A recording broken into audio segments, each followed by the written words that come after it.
If you like weird travel and weird bucket lists, this video is for you. Hi, I'm Danielle, and I'm trying to go to every Lancaster out there. This is Lancaster, Tennessee, and state number 5 on my list of checking them all off.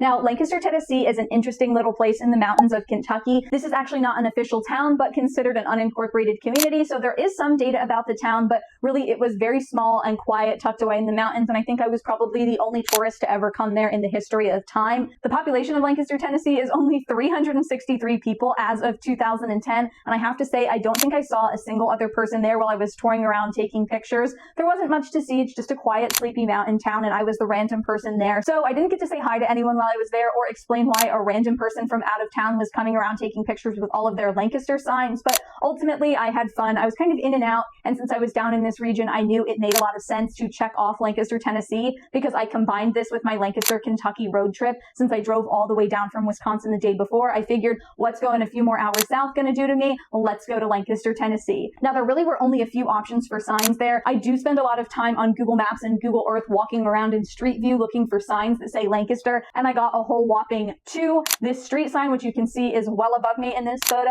and then this fire department sign. I did notice something kind of weird when I was researching for this video, and that's the fact that the post office shut down the Lancaster, Tennessee post office back in 2011, but the town seems to continue to have a fire department, which, I mean, fires happen anywhere and you need quick access, so it definitely makes sense that they had a fire department there, though I didn't actually confirm that it was active. I don't know, the sign was still up and they had some kind of depot there, so I just kind of assumed they had it there. But other than that, this was a relatively quick trip to Lancaster, Tennessee. I spent most of my time in Tennessee getting back on the road and going to Nashville and spending all night there. Crazily enough, this was a Sunday night and I did work on Monday.